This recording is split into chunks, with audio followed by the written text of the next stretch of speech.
Hello and welcome to the Lullaby Garden Quilt Along. I am so excited. Over the course of the next 8 weeks, we are going to be stitching together a quilt top for this Lullaby Garden quilt pattern. And so you'll see my cover version here. It's made up of two different alternating blocks. So you have the EPP Hexie flowers, and then you also have a traditionally pieced leaf block, which is made up of mostly half square triangles. And so my goal in making this quilt along is that it is completely beginner friendly. If you have never done EPP before, I want this to be approachable for you. I have videos. I am really excited to teach you. If you've done EPP before, well then all the better. I'm still excited to sew along with you. And so I purposely made this quilt along 8 weeks long for two reasons. One is because it's summer and I know people are busy. And the other reason is because I don't want anyone to be stressing over this quilt along, right? This is supposed to be a relaxing hobby. This is supposed to be fun. I almost labeled it the slow summer stitch along because I just don't want anyone to be rushing through this. I want you to enjoy the process of making this quilt. And so that being said, if you fall behind, please don't stress. You could either catch up. I have some catch up weeks in kind of like sprinkled in, or if you fall behind and you just want to finish at your own pace, that works too. And so please do not stress about this quilt along. I want it to be easy, I want it to be fun, and I want it to be relaxing. That being said, let's talk about what we need to do for week one. So week one is all about assembling your materials, making sure you have everything you need so that next week we can really hit the ground running with some stitching. And so the first thing that you will need is a copy of the pattern. So this is a free quilt along, but you will need to purchase a copy of the pattern. I have both paper and PDF versions available on my site. I'll include a link below in case you haven't gotten your copy yet. So you need a copy of the pattern, and then you will also, of course, need some fabric. And so that brings us to the first decision that you need to make for your quilt is, do you want to do your quilt as a yardage version, similar to my cover quilt, where all of the flowers and all of the leaf blocks are the same? It's like very cohesive looking. Or do you want to do a more fun, scrappy version? On the back of the pattern, there are cutting instructions written for both versions. So on the top is the yardage version, and then on the bottom is the scrappy version. So I've decided, since I've already made the yardage version, to make a somewhat scrappy version, I should say. And these aren't even really scraps. These are just fabrics that I had in my stash. Some of them are pretty large cuts.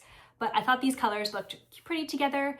And so I am going to be doing a variety of different fabrics for my petals, for my flowers. But I think I'm going to keep all of my leaf blocks the same. So I didn't have a ton of green scraps. So I'm going to be doing two different color greens to make all of the leaf blocks. So it'll be a semi-scrappy version, but I think still pretty fun.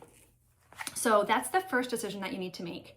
The second choice you need to make is the size of your quilt. And so the pattern has instructions for both throw and baby. You could size up or size down, but I think this time I'm gonna make the baby size quilt. And so my cover version is a throw size. I have two young daughters who love a couch quilt, and so they're always looking for more couch quilts, and baby sizes are the perfect size to just snuggle under for them. And so I'm going to be making a throw size. You just need to decide which size you're going to be making, because it affects the fabric that you need and also the number of hexagons that you need to baste and then stitch together. So once you've made those choices, let's talk about the supplies that you're going to need. Okay, so you have your pattern, you have your fabric. The next thing you're gonna need are these 1.5 inch paper templates for your EPP. And so 1.5 refers to the side of each hexagon is 1.5 inches. And so depending on whether you're making a baby or a throw size, you probably need 100 to 150 of these, although you can take some out as we go along. And so I'll include a link below to a pack that I use, but they're just 1.5 inch paper piece templates. So you can probably find them at any quilt shop as well as online. So we'll need a bunch of those. I like to use, I don't know if you can really even see this. This is just a template ruler for 1.5 inch hexagons. You can buy these in various sizes for various size hexagons. And if you look closely, you can see that there is a seam allowance. I like to use this to cut out my fabric, so that makes it a little bit more simpler for basting. And I'll show this in the EPP video as well when we get to it that week. But just in case you want to have these on hand, this is not necessary, but I do think it is helpful just to get your EPP a little less bulky. It also is helpful if you want to do any fussy cutting. So if you have a print, like if I wanted to have one of these flowers in the center of my hexagon, I could use this to then cut my fabric so I could make sure it was right in the center. So again, not necessary, but just kind of a fun tool to have. And then of course, if you're going to be doing glue basting, you will need a glue pen. You can use Soline, you can use Sue Daily. I'll include the link below to the different glue pens. And then you'll need some needles, thread, and some scissors. And that should be all that you need to get started as we get started stitching. Okay, so once you have assembled all of your materials, the last thing I have for this week is to cut your fabric. And so if you have the paper version, it's on page 2, is the cutting instructions. And there's really not a lot to cut.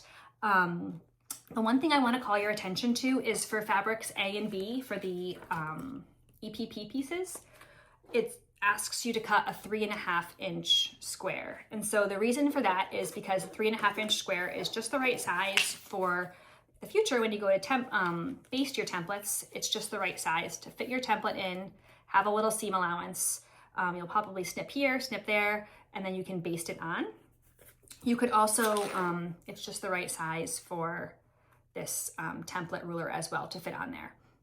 And so if you wanted to work ahead, which you definitely don't need to, but if you wanted to kind of make it a little easier in the weeks coming, you could go ahead and instead of cutting 3.5-inch squares, you could go ahead and cut them all into the hexagon shapes. If you've never done EPP before and you want to wait until you see the tutorials for basting, that's totally fine.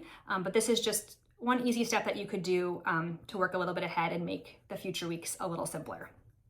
Okay, so 3.5-inch squares or hexagons, however you decide to do it.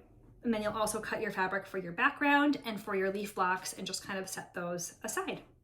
And so that is all I have for week 1. I'm also going to be including in the email this week a link to a Facebook group. I wanted to just kind of make a community so we could all share what we are making, what fabrics we choose. So definitely go ahead and join that group.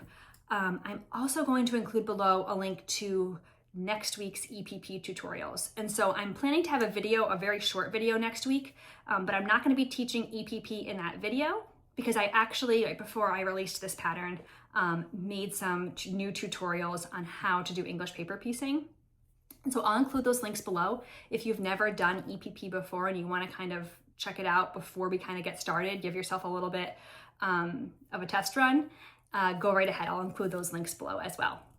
But that is all I have for week 1, and I am so excited to stitch along with you. I can't wait to see in the Facebook group what you are making, what fabrics you choose, and then next week we'll meet back up and we'll start stitching.